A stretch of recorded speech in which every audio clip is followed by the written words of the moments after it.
Danny, mate, it's a pleasure to have you back here on the channel. I remember talking to you just before the Australian tour, and now the new album is finally, well, just about here, out this Friday. How are you feeling about it all? Yeah, excited. A long time coming, really, Mm. because we delivered the album back in July. And I think it was delivered a bit late because we've been out touring a lot. So I'm sort of getting a second wind at all this because kind of gave up on the album back in back in August, overplayed it. Um, yeah, I think it's going to be cool. Good reactions thus far. Yeah, and Um, the music videos are getting great reactions as well because a lot of production's been put into some of these as well. I remember first watching the "To Live Deliciously" music video, and the prosthetics and the makeup effects and everything on that was unreal. I'm surprised YouTube didn't try to make it 18 plus with a few of the scenes in there, but you managed to escape that one. yeah, that's funny. I didn't even think about that. Um, Yeah, well, there you go. Lucky, really. Perhaps they never got to the end. Just That's it. I think YouTube pays attention to the first 60 seconds, and after that, they're like, oh, as long as they don't say the F word, we'll just move on with our lives. Funny that you can have sex and violence as much as you want, but just don't say the word fuck. Otherwise, you're going to get in real trouble with the big bosses over at YouTube. Funny that. okay. I'm not going to get in trouble then because you've just said it. That's I've already said it. It was strategic. I purposely waited till it went 60 seconds out. Now you can say it as much as you want. oh, No, but tell us how you're feeling. Like you did mention, you've kind of got a second wind on that. Is that a bit of a relief as well to kind of have the album out? You played the hell out of it when you first were getting it, mixing it, listening to it. Then you've had a bit of a breather. You've been out on tour. You even had an Australian tour in the middle of this, and now it's coming out. Has it breathed new life into potentially wanting to play these songs live as well? A bit more of a fresh take. I shouldn't sound that awful about the whole scenario, really. I mean, it is our album, Yeah, and the songs are like my children. And you should yeah. love them all equally. Yeah, maybe that came out a little bit wrong. I'm just literally getting a second wind with it, though. Yeah. With the fact I'm doing a lot of interviews. That's what I Yeah. meant. Yeah. No, look, you're not the first artist in the world. In fact, it's kind of something that happens often. A lot of people go, look, when we were mixing the album and everything, you're like, cool. It feels like work at the end of the day. But when it sits on the shelf for so long, then it comes out, you go back and you look at it with kind of fresh eyes, fresh ears, and you're like, oh, wow, this was actually something really cool we did because it sat there for a while. And then you've Yeah, revisited yeah. it and it's like, yeah. You've forgotten all the misery of the drum edits. It's a good way of putting it. Good way of putting it. But mate, how was recording this album? Because like you said, it has been a long time coming, and I remember you guys talking about this album way back for a while now. To the point, I was kind of like, it's good that it is finally coming out, and it is finally coming out this year. It kind of feels like the right time to do it as well, because after COVID, everyone and their dog was releasing a new album at the same That's time. that's the thing with that as well. And post COVID, we felt like we're indebted to go and play all around the world. Mhm. As if we'd missed out for a bit, and wanted our fans to sort of enjoy seeing us live. We did put a double live album out, I Yep. suppose, but yeah, it took a year to record the album because of that as well. We do the drums, disappear off for 6 weeks, come back, do some more, disappear off. Yeah, So yeah, it has been a while. yeah. The next one, however, will be quicker than that because we've already started writing it. But don't get too excited. I mean, we haven't even released this one yet. No, it's like that famous Ed Sheeran collaboration. It'll eventually come out. It'll come out when it's ready to come out. But recording this one with the new lineup and everything, because I talked to Zoe a bit about this before. She really got to have a lot of fun, kind of even writing lyrics on this. How's it kind of been working? Because you've had so different lineups throughout the years. Each experience must be a little bit different from the last. How was this one? Oh, this was cool. We've become a very, very close band. Mm.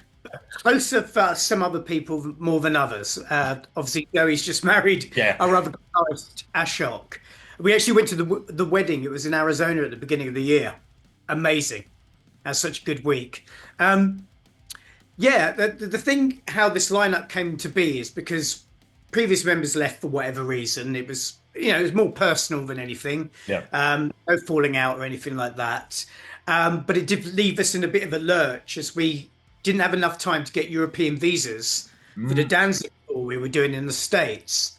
So we had people look out for us to find some replacements. I didn't realize quite how in depth they've been in their sort of investigative endeavors. I can't say it again. Investigative endeavors, because obviously they've done their homework. Yeah. And instead of some hired hands at the end of the run, we went, "Thanks for your help, cheerio." It was, well, welcome to the family, because they were, really suited us. Um, and when you're in a band, you have to wear loads of hats, and Donny does, and usually with silly things like eat shrimp on. But you're supposed to be an ambassador, a performer, a musician, and all these little things you have to do, whether you like to or not. Like 150 interviews in 5 weeks. um, and they kind of fitted in the mold for all of it. Yeah. They've been fans before, so I'm basically saying the addition of some fresh blood that was unprecedented in how good it was, and how close everybody's become, and how well we wrote together. I mean, it took a while, but seeing as we're constantly out on the road, we were playing all kinds of material, so they had a fair chance at, you know, doing stuff that's in the vein of Cradle of Filth. Yeah. And do you think it's an important thing, because you touched on it a second there, is like performing? Because Cradle of Filth, music videos, the performance, everything's very theatrical. Is that a big part of it? It's like you just can't be a good musician. You have to kind of, I don't know, to not be too corny, but kind of live and breathe the whole Cradle of Filth lifestyle, at least when you're on stage to an extent. Yeah, and if it's not only that, we're a busy band. You know what I mean? That's the trouble with some people in the past that have left the band, is really for the fact that they had issues with just how busy we are. I mean, it's not to everybody's taste, like working on an oil rig isn't. So yeah, there's a lot of things that are demanded of you, and it's not an easy job, but fun one. And we really embrace the idea of everybody working together.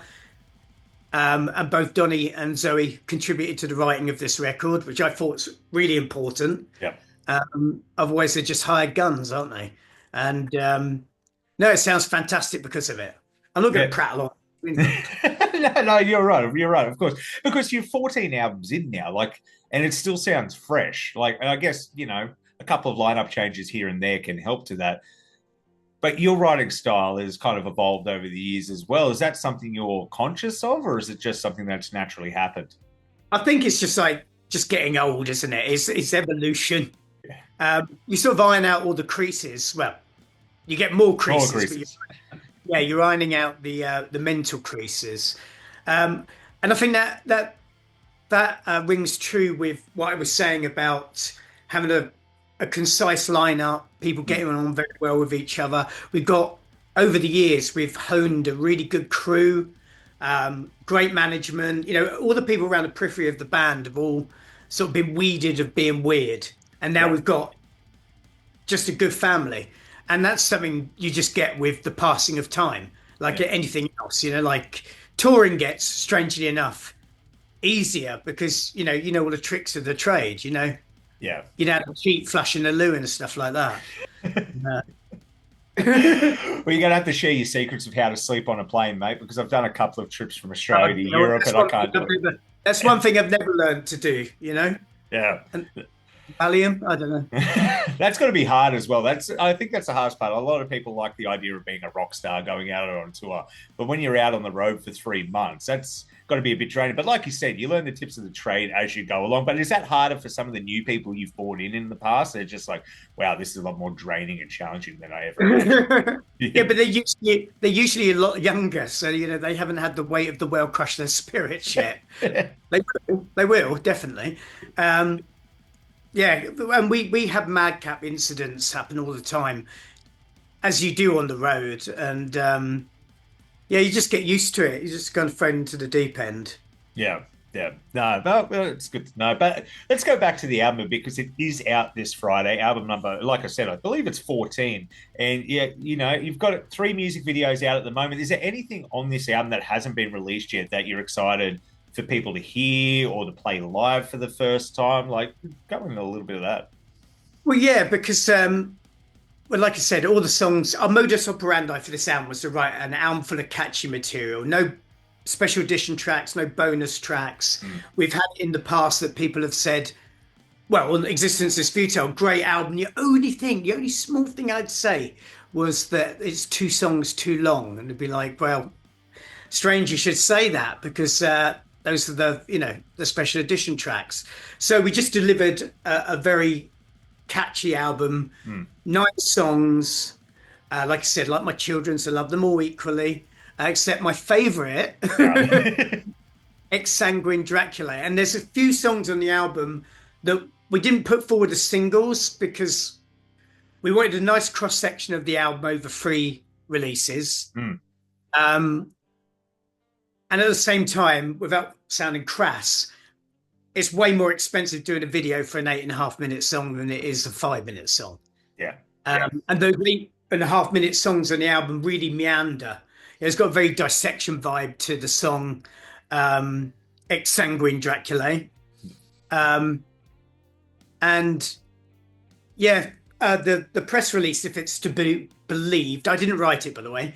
They said it's the darkest song Iron Maiden never wrote. Now I don't know who wrote that, but it's a good analogy. Yeah. It's gallopy and strange and weaves a story. So Maiden-esque. Yeah, well, no, I'm looking forward to hearing that one as well. And I don't have to wait long, only a couple. Oh, you disappeared there. Oh, I disappeared. Am I back? Oh, yeah, you're back now. I'm back. Beautiful, beautiful. I was just saying, no, I'm looking forward to hearing that once it comes out. But it makes sense. 8.5 minute music video. It must be a pain in the ass for Dream Theater to ever record anything with their 25-minute songs. But going back to the music videos, because that's an interesting thing, because Cradle of Filth has been around for a little while now. And back in the day with MTV, when MTV actually played music, videos would get banned. It was controversy. Cradle of Filth was a lot of shock and awe. But like I said, we've lived deliciously in those effects and everything. If you released that in the late 90s, it would have been like the controversy of, oh, I can't believe this has happened. Do you feel the world has kind of been watered down with social media and shock and awe? Because now it's just not even YouTube picked up on the fact that there's all this sexual violent content towards the end of that song. And it hasn't even rated at R18. Well, I mean, we didn't. Right, first off, we don't. Yes, okay. Sometimes we are a trite shocking, but most of the time we're not. It's just each to their own, and do what they're wilt. So I just want to make clear that we just don't go out of the way to do everything's going to be one shock after the other. Yeah. But I do tend to agree on watching. For example, let's put it in context. Back in the early 80s, there was a thing called Black Friday in England, which was when the police descended on owners of like little smoky VHS stores and their such forth. Anybody who was dealing in a list of about 7 movies. And it was like Zombie 3, Cannibal Holocaust. They were deemed banned movies and you could be arrested and get prison time for it. But the weird thing now is like all the scenes, the things that they say, those were the reasons why are, I mean, you see more than that in the opening credits of something like The Walking Dead nowadays. And I do think we're more tolerant, I think. Yeah. I think we know where our priorities lie, video games and make pretend gore is okay. War and, subjugation of innocent people, not okay. Yeah. I think we're getting to that point. Whether one leads to the other or not, I don't really care. Sorry. But the fact of the matter is, I agree with you. And I think people will be more liberal. I think that's a more liberal way of putting it. And it's a good thing as well. It's kind of funny to look back and, people go, oh, kids these days, blah, blah, blah. But, in the 70s, they were marching in the street because men had long hair. So it's kind of crazy how far we've come over the years when it comes to tolerance. And look, it's a good thing at the end of the day. And it makes life a bit easier because an artist can, express their art and it's not this big taboo thing to an extent. And sometimes people want to be taboo. We had a sort of storyboard for it, which I discussed with the the director, and more importantly, the costume creator, Missy Mm. Munster. And we said, yeah, well, let's do something, a little bit raunchy in it and push it as far as you can and film it because we can always take it away rather than add it. Yeah. And yeah, I didn't really quite mean what that, but yeah, we just went, yeah, fuck it. Yeah. It works. Let's see. And to be honest, yeah, I hadn't even thought about the sense. I mean, I did at first, but since it's kind of got past under the radar, but then you don't actually. There's nothing actually graphic No, about it. no. It's It's just the yeah. it's the thought of it. I mean, you don't see, Yeah, we don't see what's actually causing the face to no, melt. you don't have any full frontal nudity. Yeah, no, that's it. That's it. No, but it's a fun music video at the end of the day. It wasn't something I was expecting. I got to the end of it. I was like, oh, okay, that was different. Not something I thought was going to happen at the beginning of it. But I actually want to ask you a question because I meant to ask you last time we had a chat and I forgot. Costume design and taking these costumes. You've traveled all around the world, and Cradle of Filth are known for the outfits and anything. You ever had any fun run-ins with border patrol or airport security wanting to take your bag apart, going, "What the hell have you got in that?" Oh yeah, all the time. Yeah, yeah. Yeah, absolutely. Not as often as you think, but yeah. And having it stolen as well. Ah, Yeah, had my stuff stolen quite a few times. So I have to carry spares, but not literally like undergarments and other things. It's too heavy to take spares of everything we've got. But it's always. I remember having to do Australia, funny enough, and I think we had a band called the Amenta support us, and they were all they're off the set of Hellraiser with chains and yeah. these sort of Cenobite like costumes, which was really our thing. And somebody'd stolen mine. Some guy who was helping out the band just literally walked away with it. He helped me back after the show, and then I said on text, I was like, "Do you know what happened to my top you were putting backstage for me?" He said, "No, I just took it. I thought it'd be a nice memento." I was like, and I had to do Australia literally in my underpants, or that's what it felt like. But yeah, I do get sort of a costume stolen pretty regularly. Yeah. Frightened though, Yeah, which is no, I, pain in I, the I thought that would be the case. I kind of love the confidence of that guy to just be like, yeah, mate, I stole it. What's the big deal? He didn't even say that. He didn't admit to stealing it. He just said, "Oh, I thought it'd be okay if I kept it as a memento." But he never sent it back. That was the thing, and we were like prodding him to forward it to one of the Japanese shows or whatever that was following. But by the time we got to Australia, it was like, yeah, it's not coming back. Yeah, yeah. And then yeah, this is one flight to Canada, and it's the same festival, the same flight from the same airport on the same airline, and both times they lost my suitcase with everything in it. I was joking the second time. I saw Venom turn up, and I was like, "Ah, phew, they haven't lost anything. Look, they've got all their stuff." Because I was like starting to sweat, and I was joking with people, saying, "Do you remember last time? Remember standing here in this exact position, and I realised I'd lost everything." And it just happened again. Literally a few minutes later, they came out and said, "Sorry, that's the rest of it. I don't know where your case is." God, yeah, that must be a bit of a stressful time because you kind of have to have the look when going on stage. I think Cradle of Filth, after all these years, they're just you're known for their on-stage presence. So imagine jumping up in what you're wearing now, and the rest of the band's in full gear. That would be an interesting turn of events. I think that would be all over the social media at the end of the day. Maybe one day you'll be forced to, but who knows? But getting back to it, mate, like it's. Last time you were in Australia, you said we're coming back soon. Is there any plans in the work to get you guys back down? Yeah, absolutely. Yeah, of course. Yeah, absolutely. Yeah. I can't say when because I don't want to jinx it. But for all honesty, I think it'll be next year. Yeah. Beautiful. Because it's one of those things too, because you do come down quite frequently, and it's a testament to your fans and everyone who enjoys Cradle of Filth, because they keep coming out and they keep selling out shows. It's got to be kind of like humbling after all these years to be able to do that, because not every band can do it. Some bands, when they come here, first show's a bit big, second show doesn't sell as well, third show it's a support act for someone else. But Cradle of Filth, you've always been able to come out here and not even rely on the festivals every now and then to kind of boost up that, popularity. It's just something that's always stuck. You literally are the other side of the world, and it works both ways. It's cool to know that you've affected people and they're still loyal the other side of the world, and at the same time, because you're the other side of the world, it's very hard to keep coming over because you have to. It's so expensive. You have to kind of you have to couple it with Philippines or Indonesia or Japan.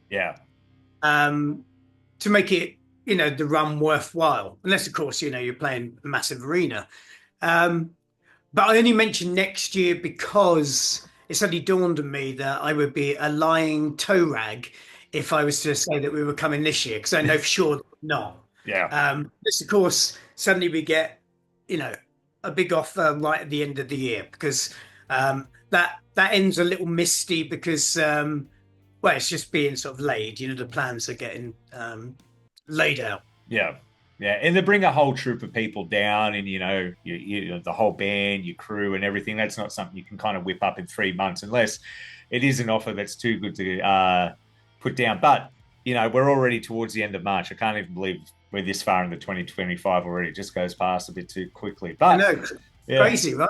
I know. I can't believe it. But Dani, I know you've got some more interviews. I'm sure you do have a bit of break before the next one. So, is there anything you want to say to the Aussie fans about the new album coming out, or about the impending tour that is bound to happen in 2026, 2027, maybe, before I let you go? Well, the album comes out Friday, naturally. There's some good color variants of that on vinyl and stuff like that make its way down to Australia, I know for sure. Possibly another video soon. The Ed Sheeran song, wait till we clear the blast radius of this album, and then we'll release it. We also have a thing about he's got something coming up, which I presume is an album. So, what else? Australia. Obviously, the Australians aren't interested in anything. I'm going to tell them about touring Europe and the States and South America. So I just leave it at that for the time being. But I hope everybody enjoys the album, and thank you ever so much for putting up with my tired nonsense this evening. I'd like to thank my mum. I'd like to thank God. I've got to play the Oscar wrap it up music now. You're taking too long, Dani. Come on. No, beautiful. No, I appreciate you taking the time out of your day. You enjoy the rest of your night, mate. Cheers. Thank you. Yeah. Cheers, man. Take it easy. Will do.